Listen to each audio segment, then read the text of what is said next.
So this is our step-up cycloconverter. What we have an AC input signal. Then we have a transformer of midpoint configuration or center tap transformer.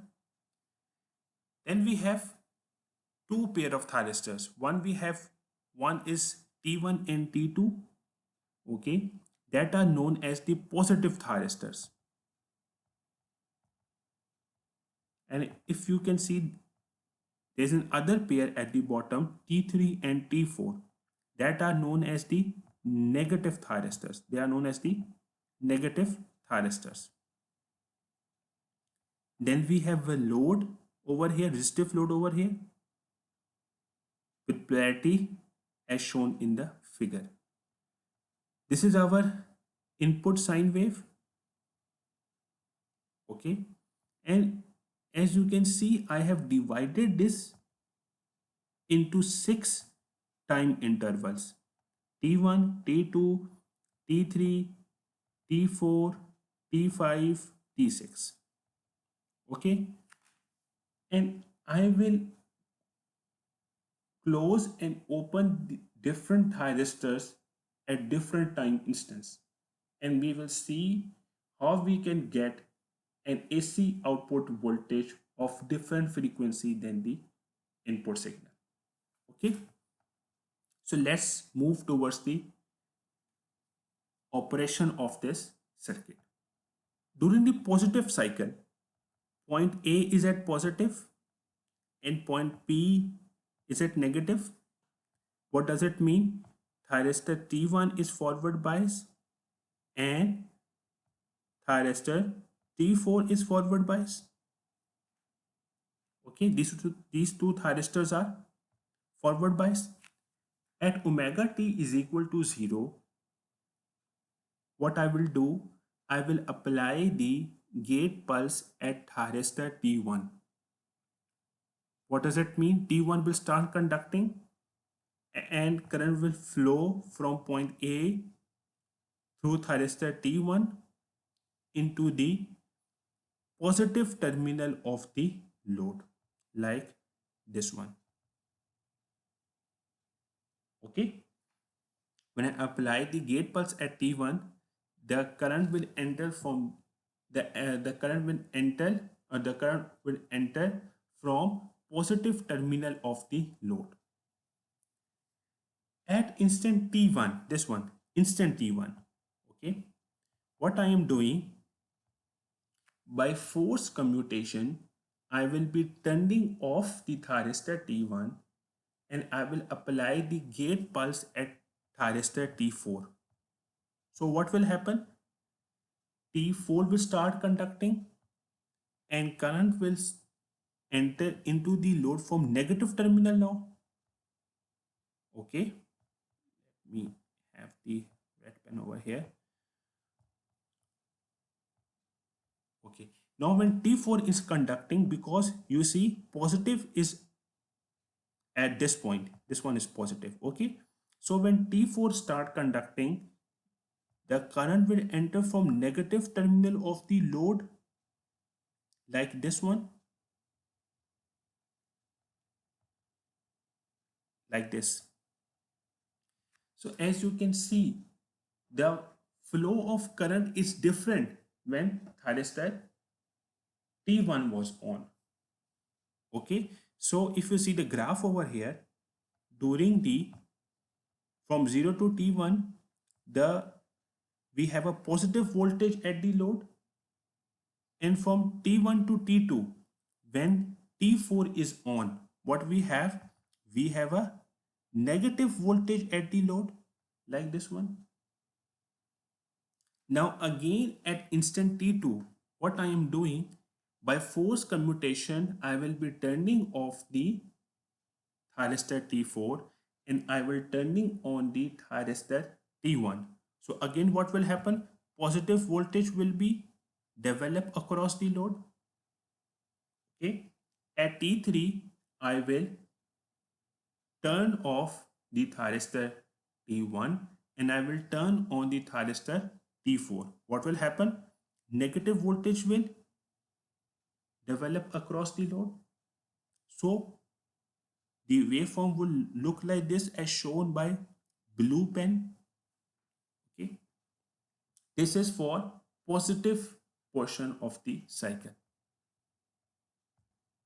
During the negative cycle, point A is at negative and point B is at positive.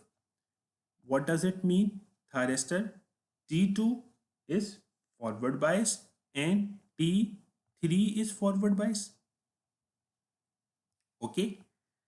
Now what I will do, at omega t is equal to pi, I will apply the gate pulse at T3. Okay. I will apply the gate pulse at T3. What will happen?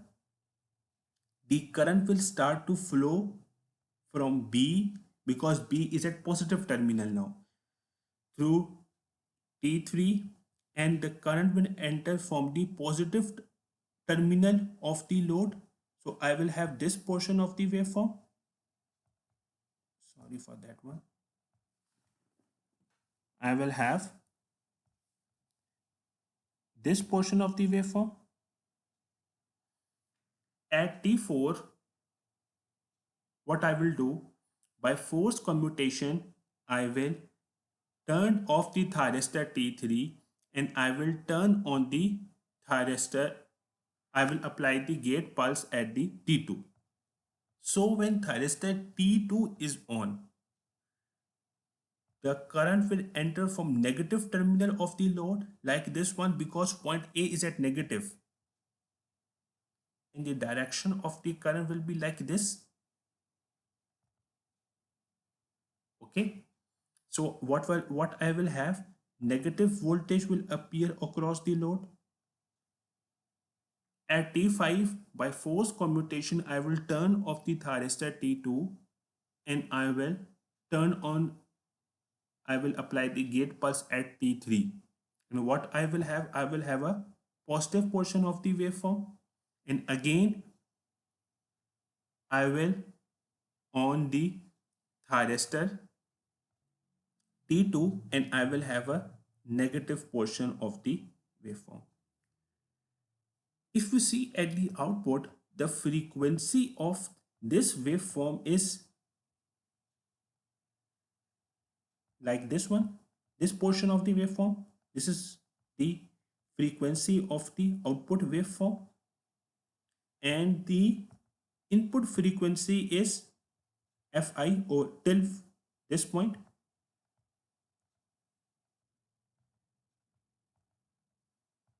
So if up to this one we have 1 second, suppose at till this one, this is 1 second, time period of the input is 1 second. So up to T2 it will be 0.25 second. The frequency of the input will be 1 hertz. But what will be the frequency of the output? 1 divided by, this is 0.25 seconds. Na? What will be output frequency? 4 hertz.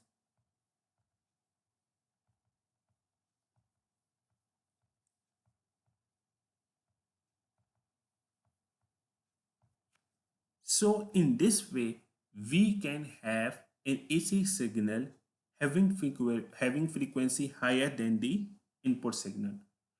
Now here's a question. The output waveform is not purely sinusoidal. Yes, it's true. In such application, for example, in variable frequency drive, we have a zero detection circuits. Okay. The AC signal is basically detected by the zero crossing of the waveform. So if you can see over here, the zero crossing is at this point. Let's see, 0.5 second. But at the output, the zero crossing is at 0.125 second, half of the 0.25 second. So zero crossing, we have early zero crossing at the output. So in this way we are changing the frequency of the, we can so by this way we can have a variable output frequency, or we can say we can have more frequency at the output than the input. I hope this operation is clear to you.